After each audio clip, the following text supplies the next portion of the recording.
Imagine, right now, in one instant, the money in your wallet, checking, or investment accounts could purchase only 1/10 or 1/100th of what it could yesterday. How would your life be affected? Could this even realistically happen? Well, who is in control of your money and how the US dollar works? Not you. Did you decide in 2008 to help bail out large failing banks? Probably not. But your government did. Did you notice how prices rose for gas and food after this? Our crisis was witnessed by the world, by our creditors, yet our government borrowed more money and the Federal Reserve printed more dollars. All of these events changed the value of each dollar you have. At any moment, another event could happen that changes the value of these dollars more dramatically. So how can you protect yourself? You may have been told to store wealth in real estate or gold and silver. These are good places to store wealth, but you cannot buy groceries or goods directly with these assets because they aren't currency. You can't transfer their value easily or efficiently for real-world transactions. There is a form of currency that does not deal in dollars, and that is actually inflation-proof. It is the banker's worst fear.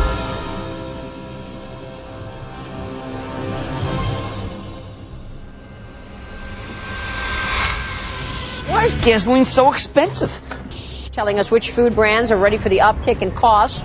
The United States has just lost its top-notch AAA credit rating.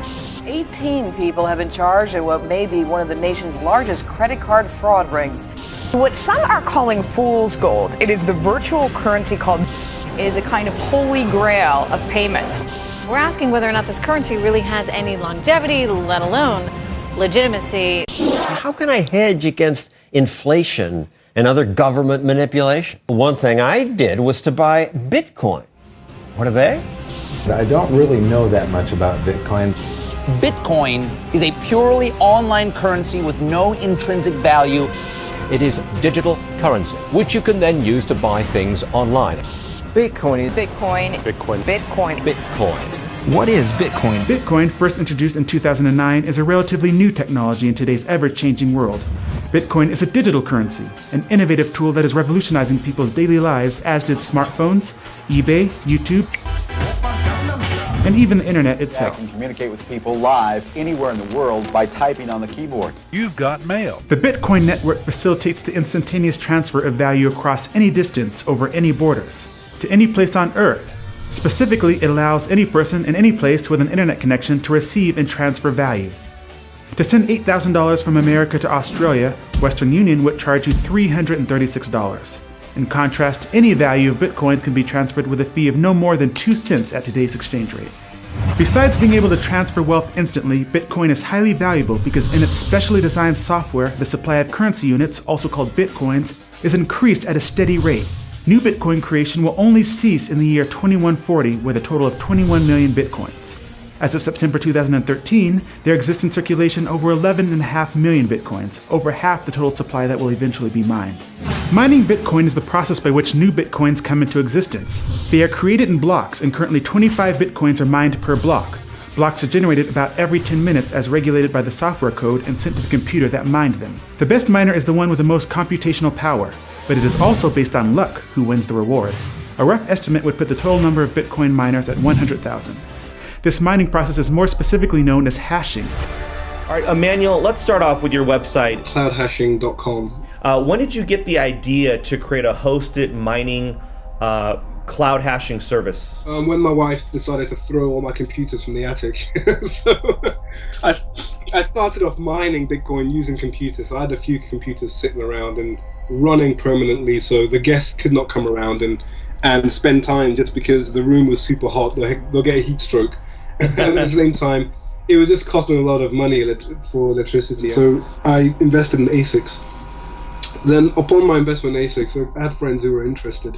So at that point I thought, they weren't computer literate, so I thought, let me manage it for them.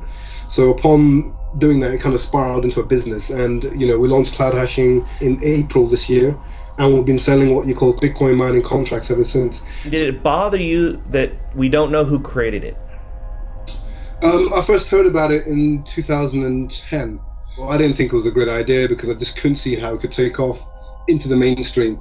And lo and behold, 3 years later, the value just skyrocketed, and I thought, oh my goodness, I missed out on a golden opportunity and the advent of something great here. I think the very fact that I didn't know who created it kind of raised a lot of questions. I mean, but realistically, that didn't matter. The maths itself and the proof of work concept itself, it's a super secure currency. It may be hard to trust such a new, strange, and exciting system like Bitcoin. Some, mainly computer technology enthusiasts, already see Bitcoin as more secure than email, online banking, and your E-Trade account. So what made you say, you know what, I'm going to trust Bitcoin? Well, that's a great question. Do you use the internet? I do. Do you trust it? I pretty much have to. You trust the internet. You don't necessarily trust everybody on the internet. No. Right, but you trust the internet. You trust that you go in and type in on your browser and you get to Walmart.com. You trust that's Walmart or whatever. Yeah. And there are legitimate actors on the internet, right? Like Amazon.com. I'm sure you bought stuff there. Mm-hmm. Well, Bitcoin is very similar. It is computer code that's a protocol. Like email, a person would not normally assume anyone in this case can see, delete, or otherwise access their email account without their permission and password. There is one exception in that your email provider could shut you down or even spy on you at the NSA's request.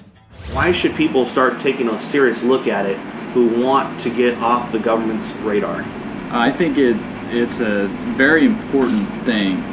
One thing that we don't really fully appreciate is the level of surveillance that we're under. And now all of your transactions are being databased, archived, stored, and they're going to be searchable forever. And you don't know who's going to be in power in 4 years or 8 years or 20 years. And you don't know what they're going to do with that information. And so why even have that information appear there in the first place? Bitcoin allows you to take control of that and to have it not even appear. This brings us to the topic of centralization.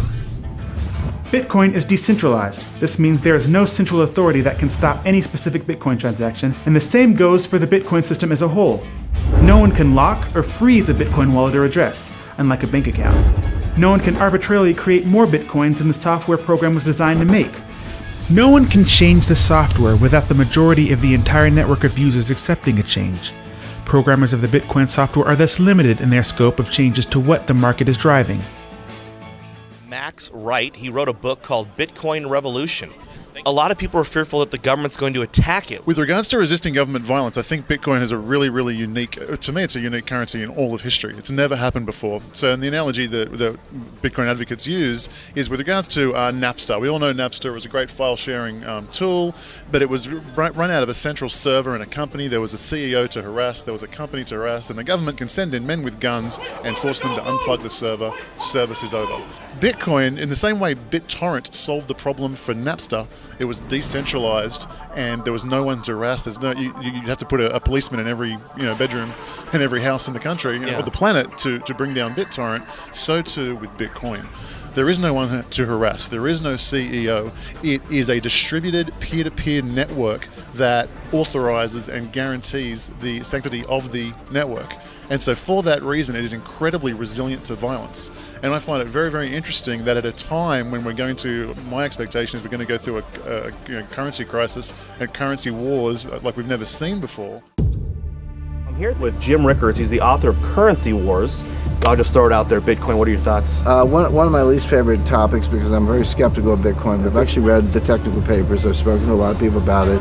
It is cool technology. It's good encryption, the blockchain method of validating, the fact that it's decentralized and dispersed. You can fire a drone missile at a Bitcoin server and it doesn't matter because there's another one over here that's got the blockchain and they can validate. So I understand all that. It's cool stuff and it does attract libertarians and it does attract technophiles. Now that you know what Bitcoin is, you should recognize how digital currency is a threat to the current banking system and institutions. In 2008, bankers profited from the very financial crisis that they created.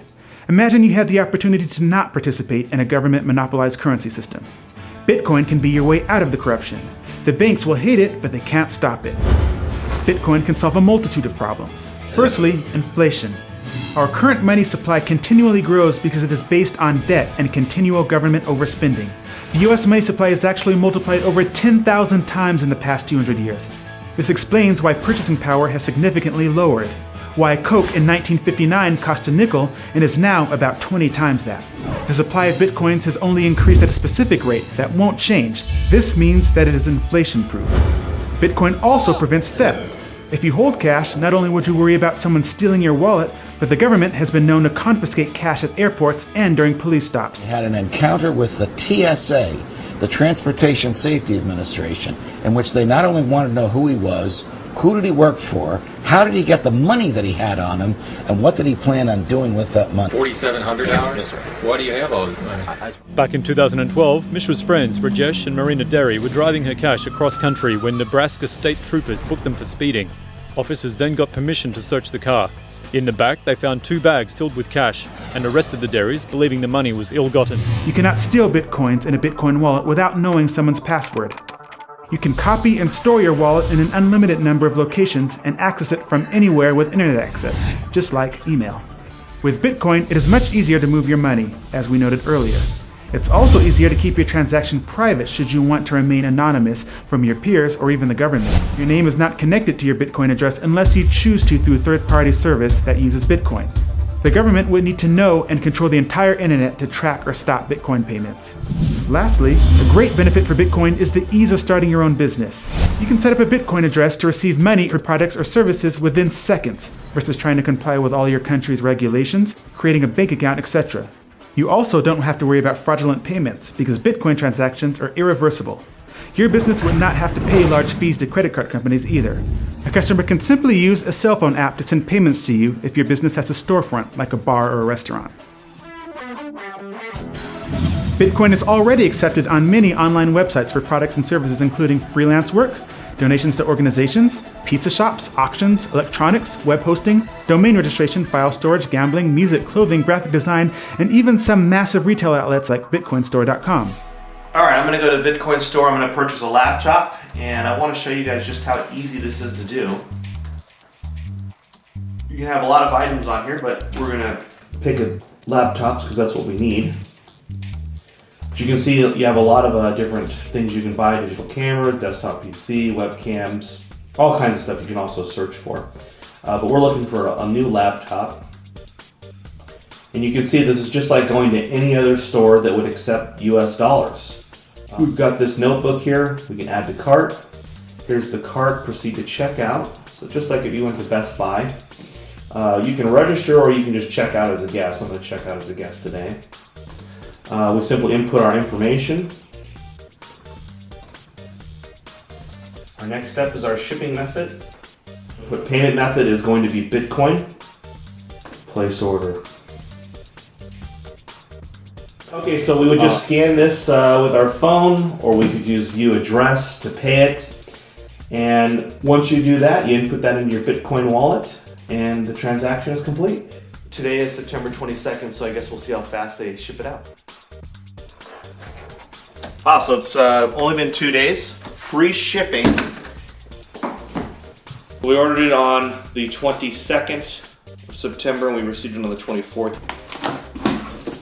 You've got all your accessories, brand new.